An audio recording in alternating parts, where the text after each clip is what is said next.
სატელეფონო ხაზი არის ბურჯანაძე ნინო, დემოკრატიული მოძრაობის ლიდერი. გამარჯობათ, მოგესალმებით ქალბატონო ნინო. გამარჯობათ, მოგესალმებით. დიდი მადლობა, რომ გადაცემაში იღებთ მონაწილეობას. მადლობთ. როგორ შეაფასებთ ირაკლი ღარიბაშვილის გადაწყვეტილებას თავდაცვის ყოფილი მინისტრის ირაკლი ალასანიას გადაყენების თაობაზე? ხომ არ ფიქრობთ, რომ ეს გადაწყვეტილება არის ნაჩქარევი და ნაადრევი? რაც შეეხება ღარიბაშვილის გადაწყვეტილებას, ნამდვილად ვიტყვი, რომ ეს არ არის არც ნაჩქარევი და არც ნაადრევი გადაწყვეტილება, იმიტომ რომ უბრალოდ ალასანიას 6 საათიანმა პრესკონფერენციამ თუ ბრიფინგმა სხვა გამოსავალი პრემიერ-მინისტრს უბრალოდ არ დაუტოვა. ალასანიამ აირჩია სამწუხაროდ შანტაჟის ენა, ის პრაქტიკულად შანტაჟის ენით დაელაპარაკა ხელისუფლებას და შესაბამისად, როდესაც ასეთი ენით ლაპარაკობს ნებისმიერი მინისტრი ქვეყანაში და მით უმეტეს მინისტრი, რომლის უკანაც დგას შეიარაღებული ძალები, ხელისუფლებას აღარაფერი არ რჩება იმის გარდა, რომ მიიღოს გადაწყვეტილება ასეთი მინისტრის თანამდებობიდან ჩამოშორებასთან დაკავშირებით. ასე რომ ჩემი ქართული ოცნებისადმი კრიტიკული დამოკიდებულების მიუხედავად და ეს კრიტიკული დამოკიდებულება განპირობებულია იმით, რომ აქამდე მიიყვანა ქართულმა ოცნებამ საქმე, გუშინდელ განცხადებაში და გუშინდელ გადაწყვეტილებაში მე ნამდვილად ვუჭერ მხარს პრემიერ-მინისტრს, იმიტომ რომ ეს იყო ერთადერთი სახელმწიფოებრივად ერთადერთი სწორი გამოსავალი. საერთოდ აბსოლუტურად მიუღებელია ის, რაც გააკეთა ალასანიამ, ასეთი პრეცედენტი საქართველოში უბრალოდ არ ყოფილა. მე ძალიან კარგად მახსოვს სხვადასხვა თავდაცვის მინისტრების ესე ვთქვათ, თანამდებობაზე ყოფნის დროს არაერთგზის დაწყებულა ხელისუფლების პროკურატურის, სამხედრო პროკურატურის მხრიდან სამინისტროებში გამოძიება. ეს იყო დაწყებული ვარდიკო ნადიბაიძის დროიდან და იგივე დავით თევზაძის მინისტრობის დროს, შემდეგი მინისტრების დროს, ოქრუაშვილის მინისტრობის დროსაც და არც ერთ მინისტრს არასოდეს არ გაუკეთებია განცხადება, რომ მის უწყებაში დაწყებული გამოძიება ეს არის ან პირადად მის წინააღმდეგ წარმართული პოლიტიკური ბრძოლა, ან რომელიმე, ესე ვთქვათ, ორიენტაციის მიმართ დაწყებული ბრძოლა. ეს იყო შანტაჟი, კიდევ ერთხელ ვიმეორებ, და ეხლა ალასანიაც ცდილობს, რომ პროევროპული კურსის ვითომ და საფრთხის წარმოჩენით თავი წარმოაჩინოს ევროპის და დასავლური ორიენტაციის ლიდერად და მეორე ადგილზე და მეათე ადგილზე გადაწიოს ის პრეტენზიები, რა პრეტენზიებიც არსებობს მისი უწყების მიმართ. სამართლიანი თუ უსამართლო ეს მეორე საკითხია, ამას პროკურატურა იტყვის, მაგრამ ის, რომ პოლიტიკური სპეკულაციები და შანტაჟი დაიწყო თავდაცვის ყოფილმა მინისტრმა, ეს არის ფაქტი. ქალბატონო ნინო, ხელისუფლების გადაწყვეტილება, როგორ ფიქრობთ, წარმოადგენს თუ არა საფრთხეს საქართველოს ევროინტეგრაციის პროცესში? რატო წარმოადგენს ევროინტეგრაციის პროცესისთვის? ჯერ ერთი რომელ ევროინტეგრაციაზე ვსაუბრობთ და რატომ არის ის, რომ სრულიად პოლიტიკური სპექტრი გუშინ მაგალითად კურიერში გადაცემის დროს საქართველოს მთავარ ამოცანად ასახელებდა ევროინტეგრაციას და არა ქვეყნის გამთლიანებას, ქვეყნის გაერთიანებას, ადამიანების პრობლემების მოგვარებას, არამედ ევროინტეგრაციას. ევროინტეგრაცია და რომელიმე ორგანიზაციაში გაწევრიანება, ეს იქნება ნატო, ეს იქნება ევროკავშირი თუ ნებისმიერი სხვა ორგანიზაცია, ეს არ შეიძლება იყოს ქვეყნის და სახელმწიფოს მიზანი. ამ ორგანიზაციებში და ნებისმიერ ორგანიზაციაში გაწევრიანება ეს არის საშუალება ნებისმიერი ნორმალური სახელმწიფოსათვის საკუთარი მიზნის მისაღწევად. და აი ესეთი ბრმა ლაპარაკი იმაზე, რომ თურმე ევროინტეგრაციაში არის საქართველოს ხსნა, დღეს, როდესაც დევიდ კემერონი, დიდი ბრიტანეთის პრემიერ-მინისტრი, ლაპარაკობს იმაზე, რომ შეიძლება ევროკავშირი დატოვოს დიდმა ბრიტანეთმა, ეს არის უბრალოდ აი მართლა ადამიანებისთვის თვალებში ნაცრის შეღრა. და რაც მთავარია, კიდევ ერთხელ ვიმეორებ, არანაირი ევროინტეგრაციის და დასავლური კურსის წინააღმდეგ ბრძოლა არ იყო ის, რაც ხდებოდა თავდაცვის სამინისტროში. ბატონ ალასანიას უნდა მიიღო ერთადერთი სწორი გადაწყვეტილება. მას შეეძლო გადადგომა, მაგრამ უნდა გადამდგარიყო და ეთქვა, რომ მე მივდივარ თანამდებობიდან, რომ ხელი არ შეუშალო გამოძიებას, ვითანამშრომლებ გამოძიებასთან და ყველაფერს გავაკეთებ იმისათვის, რომ დავადასტურო, რომ მე და ჩემი თანამებრძოლები თუ თანაგუნდელები არა ვართ დამნაშავე.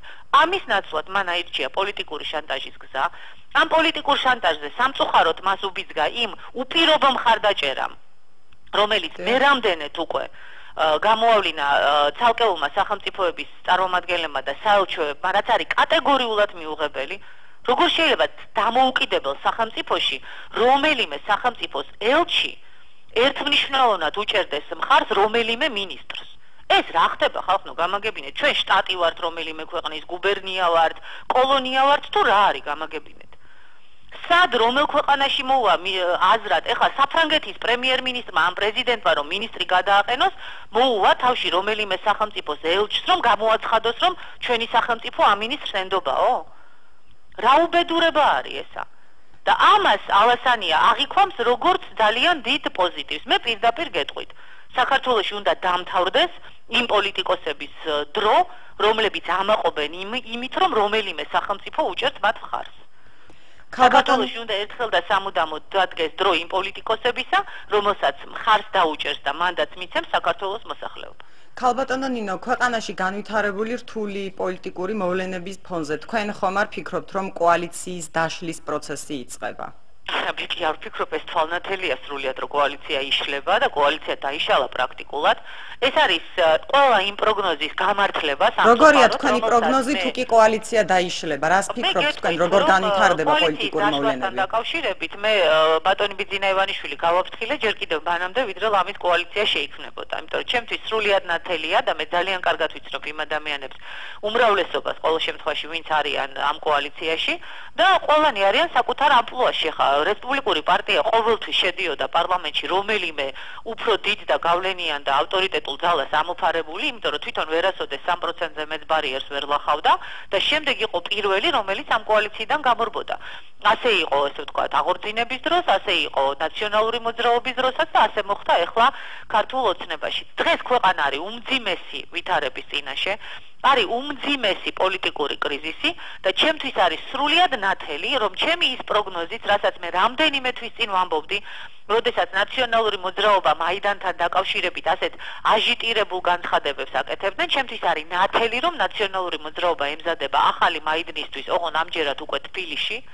ნაციონალური მოძრაობა ემზადება იმისაც და გუშინდელი ეს განცხადებები ამის ასე ვთქვათ დამადასტურებელია, როცა ალასანიამ გააკეთა განცხადება, რომ ევროპული ასე ვთქვათ ორიენტაციის ყველა პოლიტიკურ ძალასთან მზად არის ითანამშრომლოს, ანუ ნაციონალებთანაც მათ შორის, როცა ნაციონალებმა განაცხადეს, რომ დიდი სიამოვნებით მიიღებენ ალასანიას მათთან ერთ კოალიციაში, რეალურად ძალიან დიდი საფრთხეა იმისა, რომ ნაციონალური მოძრაობა განახლებული სახით მობრუნდეს ხელისუფლებაში. თქვენ ბრძანეთ, რომ ძიმე პოლიტიკური ვითარება არის ქვეყანაში.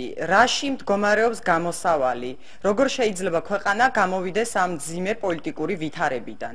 ძალიან რთულია. მე როდესაც ვლაპარაკობდი იმაზე, რომ რესპუბლიკელების მიერ შემოთავაზებული და ნაციონალური მოძრაობის მიერ ატაცებული კონსტიტუციური მოდელი საპარლამენტო რესპუბლიკასთან დაკავშირებით დააქცევდა ქვეყანას, ჩვენ ამას ეხა თვალნათლივ ვხედავთ. რეალურად დღეს მე არ ვიცი როგორ დამთავრდება 5 საათზე შეკრება ქართული ოცნების და ამიტომ საბოლოო კომენტარებისაგან თავს შევიკავებ, იმიტომ რომ იმედი მინდა ვიქონიო, რომ რამე გამოსავალს იპოვიან, მაგრამ დღეს კოალიციის ერთობა და უმრავლესობა საფრთხეში დგას და თუ უმრავლესობა არ იქნა, ეს ნიშნავს იმას, რომ პარლამენტი იქნება მკვდარი, პარლამენტი გადაწყვეტილებებს ვერ მიიღებს, ქვეყანაში საერთოდ ჩამოეკიდება ვითარება და თუ 1-2 მინისტრიც გადადგა, ქვეყანა იქნება პარლამენტის და მთავრობის გარეშე. პრეზიდენტი რო არა ყავს, ისედაც ვიცით. წარმოიდგინეთ, რა შეიძლება მოიტანოს საქართველოსათვის ამან.